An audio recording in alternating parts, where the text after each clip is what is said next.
Welcome back to Good Morning Sri Lanka. In case you just tuned in, you missed out on the Ladies College hostel, the Gaster house that we're speaking about. It was very interesting. But right now we have the eminent Dr. Narendra Pinto in the studio to speak about Sri Lanka Spinal Cord Network. Good morning, doctor. How are you? Good morning, Jason. All right. So now last Sunday, you had an event, a sports event, to actually show us teaching people and reaching out about the spinal cord. Could you tell me a bit about that, please? Actually, Jason, we had the sports festival and the talent show of these rehabilitated spinal cord injury patients. Right. That was a great event we had at the Ragama Rehabilitation Hospital. And the chief guest was the Honorable Minister of Social Services, Mr. Felix Pereira. Right.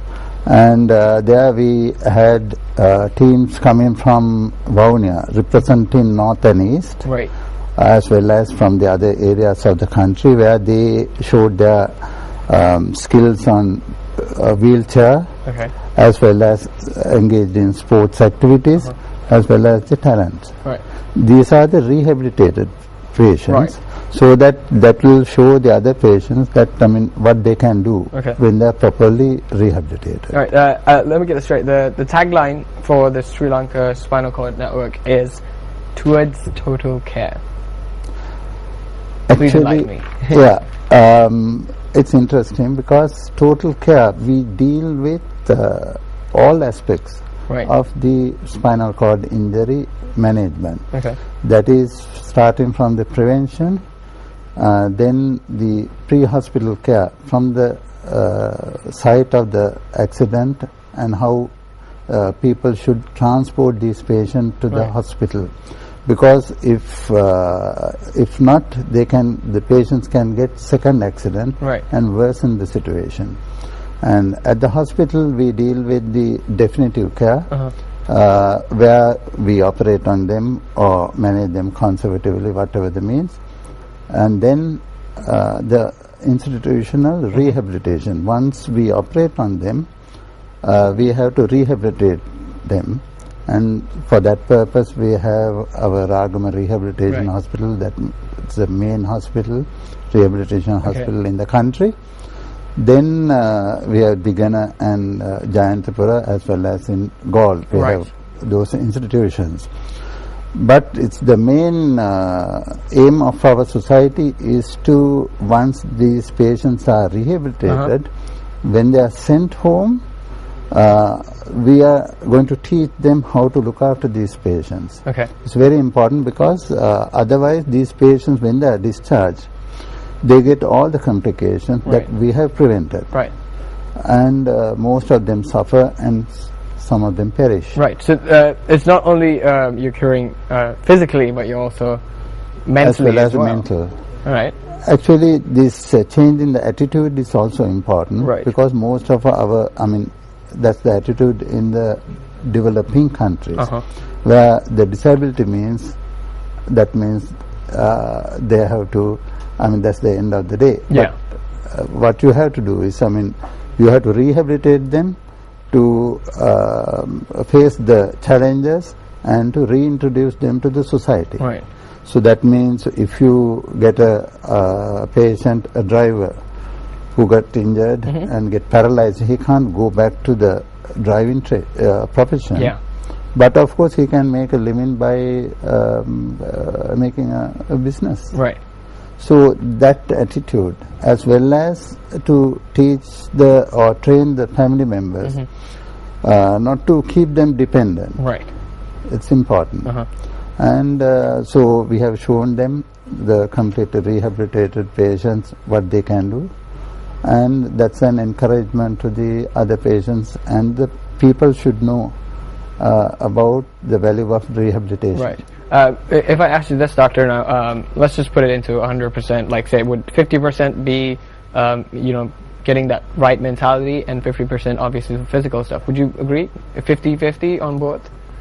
The thing is, what's more important, physical, or what percentage would the mental behavior come in? Actually, every aspect is important because I mean you have to have the right mental attitude to go for the physical rehabilitation. Right. So that's most important, and without any special equipment, you instill that into the patient. Right. So that makes a long way. Right. Yeah. So it all plays a very important contributing factor to rehabilitation. Yes. Let me ask you this now. Tell me some of the resources that Sri Lanka Spinal Cord Network offers to people that have spinal injuries. We have our resource center, which provide information and technical know-how to these patients about the rehabilitation on any aspect of spinal cord injuries. And I can tell you the number, 268 58 14. 268 68 14. All right. Yes, and that is housed at the National Hospital, Colombo, and there we can provide 24-hour information service. Right, great. This is a very obvious question, but I need to ask you, from your experience as being a doctor, what is the most, like spinal cord injuries, does it happen like most of the time? How is it caused? Yeah, Jason, if the spinal cord means that is the information highway which provides or transmit information from the brain to the rest of the body. Right. So when this highway or this pathway is broken, if it is damaged completely, no information will go down from the brain to the body. Right. So the brain is functioning well, and you get a very pathetic situation where you can't control the rest of the body. So the limbs as well as the function, the sphincter function, that means the bladder function as well as the bowel function. So it's a very disastrous situation. Right. And so that is a complete damage. Okay. So this damage is worsened according to the level of the spinal cord. The spinal cord is about 18 inches long. Okay. It's protected inside the vertebral column, starting from the neck down to the sacrum. And if you get injury at the cervical spine C6-7, that's the usual area which is damaged, then all four limbs will be functionless. Right. So as well as the sphincter function. Okay. But if you get the injury below the thoracic level, that means thoracic T1 to T3 level, the hands will be spared, but the rest of the body will be gone. But of course, fortunately, most of these injuries are incomplete. Okay. So you get varied neurological deficit. But if you do get a complete paralysis, it's going to be permanent. Okay. So these patients patients will develop all the complications due to insensitivity of the skin. So you get pressure sores, as well as they develop urinary problems because they can't control the function of the bladder, as well as bowel problems, contractures, and then they get severely depressed, and it's very difficult to rehabilitate them. Okay.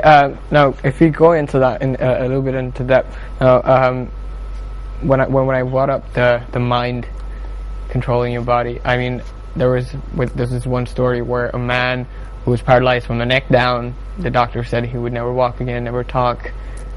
He just said, pretty much blinked, and he said, I will walk out by Christmas, and he did. So what is your take on that, on a person that pretty much rehabilitated his entire self with his mind alone? Jason, I think, sometimes you get a situation where initially you get an incomplete injury. Okay. And in the initial state, you may get a situation where the whole body will be paralyzed for a certain period. Okay. But when the function, it can, it can improve. So yeah, it can be put back together again in the early stages of. No. I would say it's like this. If the spinal cord is physically damaged, and if sometimes you can see it on the scan, or when we operate on the spine, we see the spinal cord is completely damaged. So those things cannot be repaired. Right. Because there is lot of research is going on all over the world, right, with stem cells and whatever.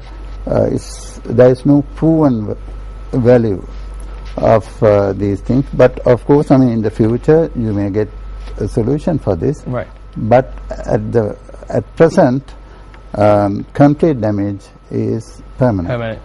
That's unfortunate. But of course, as I said before, you can get incomplete injuries and sometimes transient paralysis, which may recover on its own. Okay. All right, let me ask you this. Now, your organization is affiliated with the Asian Spinal Cord Network and also the SARC Surgical Care Society. Actually, we are being backed by these organizations, so we share our knowledge with the international faculty as well as the regional faculties, so that we share this knowledge yearly by having these conferences. Our next conference is going to be next Saturday, on the 12th. On the 12th, and we are getting an expert from Thailand, a rehabilitation expert, as well as we are going to have a teleconference from New Zealand, where a specialist from New Zealand will be conducting lectures. Right. So this conference is for the doctors, nurses, therapists, and all the healthcare workers who are interested in caring spinal cord injury. One more thing I want to emphasize, Jason, this technical knowledge and the know-how of caring spinal cord injuries can be applied to any other disability, be it cerebral palsy, congenital problems where children are disabled, as well as old age, mere old age, and then when they are bedridden.